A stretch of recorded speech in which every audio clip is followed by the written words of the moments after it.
ಅಹಿಂದ ನಾಯಕರಿಂದ ಸಿಎಂ ರಾಜೀನಾಮೆ ನೀಡಬಾರದೆಂದು ಆಗ್ರಹಿಸಿ ಬೆಂಗಳೂರಿಗೆ ಜಾಥಾ. ಸಿಎಂ ಸಿದ್ದರಾಮಯ್ಯ ಅವರ ಮೇಲೆ ಭ್ರಷ್ಟಾಚಾರ ಆರೋಪ ಕೇಳಿ ಬಂದಿರುವ ಹಿನ್ನೆಲೆಯಲ್ಲಿ ರಾಷ್ಟ್ರೀಯ ಅಹಿಂದ ಒಕ್ಕೂಟದ ವತಿಯಿಂದ ಅಹಿಂದ ನಾಯಕರನ್ನ ಉಳಿಸಿ ಎಂಬ ಜಾಥಾ ಹುಬ್ಬಳ್ಳಿಯ ಡಾಕ್ಟರ್ ಬಿಆರ್ ಅಂಬೇಡ್ಕರ್ ಸರ್ಕಲ್ನಿಂದ ಡಾಕ್ಟರ್ ಬಿಆರ್ ಅಂಬೇಡ್ಕರ್ ಅವರಿಗೆ ಮಾಲಾರ್ಪಣೆ ಮಾಡುವ ಮುಖಾಂತರ ಪ್ರಾರಂಭವಾಯಿತು. ಈ ಮೆರವಣಿಗೆಯ ಉದ್ಘಾಟನೆಯನ್ನ ಎಲ್ಲಾ ಮುಖಂಡರು ಮಾಡುವ ಮುಖಾಂತರ ಚಾಲನೆ ನೀಡಿದರು. ಸಿಎಂ ಸಿದ್ದರಾಮಯ್ಯ ಅವರು ಭ್ರಷ್ಟಾಚಾರ ರಹಿತ ಆಡಳಿತ ಕೊಟ್ಟವರು. ಅಂತಹ ನಾಯಕರ ಮೇಲೆ ಸಂಕಷ್ಟ ತರುವಂತಹ ಕಾರ್ಯವನ್ನ ಬಿಜೆಪಿ ಮಾಡಿದ್ದು, ಎಲ್ಲೆಲ್ಲಿ ಬಿಜೆಪಿ ಆಡಳಿತವಿಲ್ಲವೋ ಅಲ್ಲಿ ರಾಜ್ಯಪಾಲರನ್ನ ಮುಂದಿಟ್ಟುಕೊಂಡು ಸರ್ಕಾರ ಕೆಡವಲು ಮುಂದಾಗಿದ್ದಾರೆ ಎಂದು ಗಂಭೀರವಾಗಿ ಆರೋಪಿಸಿದರು.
ಏನು ಅಹಿಂದ ನಾಯಕನ ಉಳಿವಿಗೆ ಜಾಗೃತಿಗಾಗಿ ಸಂವಿಧಾನ ಪೀಠಕ್ಕೆ ಜ್ಞಾಪಕ ಜನಜಾಥಾ ಬೆಂಗಳೂರು ಚಲೋ ಕಾರ್ಯಕ್ರಮ ಇವತ್ತು ಸನ್ಮಾನ್ಯ ಸಿದ್ದರಾಮಯ್ಯನವರಿಗೆ ಬೆಂಬಲ ಕೊಡಲು ಕರ್ನಾಟಕ ರಾಷ್ಟ್ರೀಯ ಅಹಿಂದ ಸಂಘಟನೆಯಿಂದ ಹುಬ್ಬಳ್ಳಿಯಿಂದ ಬೆಂಗಳೂರಿಗೆ ಜಾಥಾವನ್ನು ನಾವು ಹಮ್ಮಿಕೊಂಡಿದ್ದೀವಿ. ಸಿದ್ದರಾಮಯ್ಯನವರು ಈ ನಾಟಕ ಶ್ರೀಮಂತ ನಾಯಕರು, ಸ್ವಚ್ಛ ರಾಜಕಾರಣಿಗಳು, ಅದಕ್ಕೆ ಅವರು ಯಾವುದೇ ತಪ್ಪನ್ನು ಮಾಡಿಲ್ಲ. ನಿರಪರಾಧಿಗಳು 5 ವರ್ಷ ಅವರು ಮುಖ್ಯಮಂತ್ರಿಗಳಾಗಿ ಮುಂದುವರಿಕೊಂಡಿರ್ತಕ್ಕಂಥ ಆಶಯಗಳು ಕರ್ನಾಟಕದ ಜನತೆಗೆ ಸಂಪೂರ್ಣವಾಗಿ ಬಹುಮತವನ್ನು ಕೊಟ್ಟಿದ್ದಾರೆ.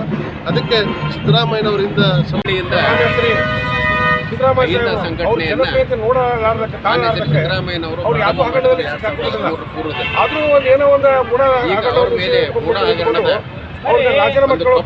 ಬಂದಿದೆ. ಅದಕ್ಕೆ ಸಿದ್ದರಾಮಯ್ಯನವರಿಗೆ ಬೆಂಬಲ ಕೋರಿ ರಾಜ್ಯದಲ್ಲಿರುವಂತಹ ಅಹಿಂದ ಸಮುದಾಯ ನಾಳೆ ಸಾಯಂಕಾಲ 4 ಗಂಟೆಗೆ ಫ್ರೀಡಂ ಪಾರ್ಕ್ನಲ್ಲಿ